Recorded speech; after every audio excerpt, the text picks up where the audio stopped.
আসসালামু আলাইকুম প্রিয় দর্শক, আমন্ত্রণ জানাচ্ছি আমার নতুন একটি ভিডিওতে। আজকে আমি চলে আসছি আমাদের উপজেলা পরিষদে। এটি হচ্ছে গাজীপুর জেলার একটি উপজেলা, শ্রীপুরের উপজেলা পরিষদ। আমাদের শ্রীপুরের উপজেলার আয়তন প্রায় 425 বর্গ কিলোমিটার। আর এই মোট আয়তনে জনসংখ্যা বসবাস করে প্রায় 5 লাখের মতো। এখানে রয়েছে একটি পৌরসভা, 8টি ইউনিয়ন এবং 79টি মৌজা, 186টি গ্রাম এবং একটি ডাকবাংলো। আমাদের শ্রীপুর উপজেলায় প্রতি বর্গ কিলোমিটারে জনসংখ্যার ঘনত্ব প্রায় 1060 জন। তো প্রিয় দর্শক, আমাদের এই শ্রীপুর উপজেলার বড় একটি প্রশাসনিক কার্যক্রম পরিচালনা করা হয় আমাদের এই উপজেলা পরিষদ থেকে। তো আজকে আমি দেখানোর চেষ্টা করব যে আমাদের উপজেলা পরিষদের কোন কোন বিল্ডিংয়ে কোন ধরনের কার্যক্রম করা হয়, নাগরিকরা কোন কোন বিল্ডিংয়ে এসে কোন ধরনের সেবা পাবে। তো সেই বিষয়ে আজকে আপনাদেরকে দেখানোর চেষ্টা করব। তো চলুন প্রিয় দর্শক, আমরা ভিডিওটি শুরু করি। প্রথমে উপজেলা পরিষদে প্রবেশ করলে চোখে পড়বে হাতের ডান পাশে খোলা একটি মাঠ। ছোট একটি মাঠ হলেও এখানে প্রশাসনিক কর্মকর্তার গাড়ি পার্কিং করা হয়।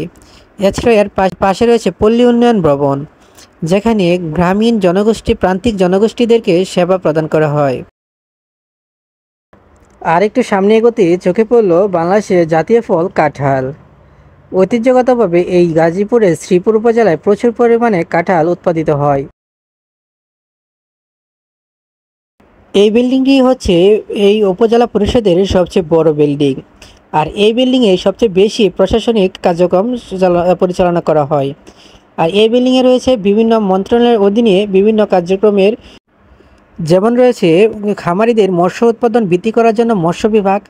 তারপরে রয়েছে যুবকদেরকে কর্মের মাধ্যমে তাদের অর্থনৈতিকভাবে স্বাবলম্বী করার জন্য সেগুলো যুব উন্নয়ন বিভাগ। নাগরিকদের জন্মসনদ প্রদান এবং জন্মসনদ পরিবর্তন, পরিমার্জন এবং সংশোধন করার জন্য এই জন্ম নিবন্ধন বিভাগ। দর্শক চলুন আরেকটু সামনে যাই। আরেকটু সামনে যেতে চোখে পড়ল বহুতল ভবনে ঠিক পশ্চিম পাশে আরেকটি দোতলা ভবন। এই দোতলা ভবনে মূলত বিভিন্ন অধিদপ্তর রয়েছে, যেগুলো হচ্ছে উপজেলা তথ্য প্রযুক্তি অধিদপ্তর, উপজেলা হিসাবরক্ষক অধিদপ্তর, এছাড়া রয়েছে উপজেলা সমাজসেবা অধিদপ্তর সহ বিভিন্ন অধিদপ্তরের কার্যক্রম এই দোতলা ভবন থেকেই পরিচালনা করা হয়।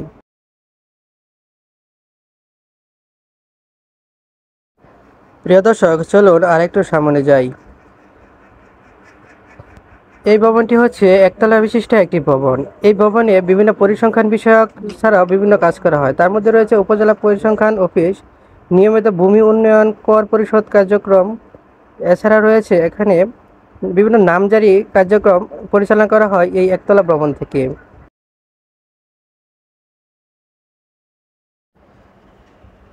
প্রিয় দর্শক, আপনি যদি ঘুরতে ঘুরতে ক্লান্ত হয়ে যান, তাহলে আপনার জন্য রয়েছে স্নিগ্ধ বাতাসে বসে থাকার জন্য একটি সুন্দর জায়গা।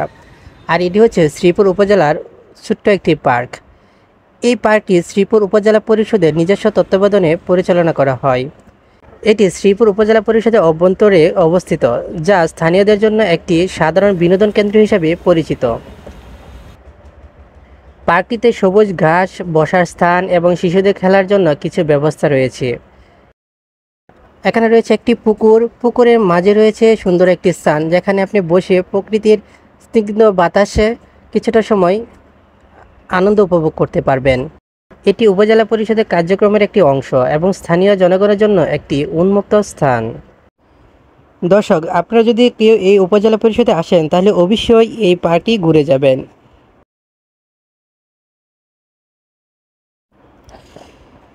উপজেলা পরিষদের পার্কের ঠিক বিপরীত পাশে পশ্চিম পাশে রয়েছে উপজেলা নির্বাচন অফিসারের কার্যালয়।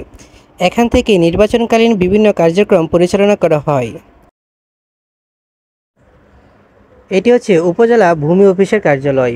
এখানে নামজারি এবং হয়। আর এর পাশে রয়েছে পল্লী সঞ্চয় ব্যাংক।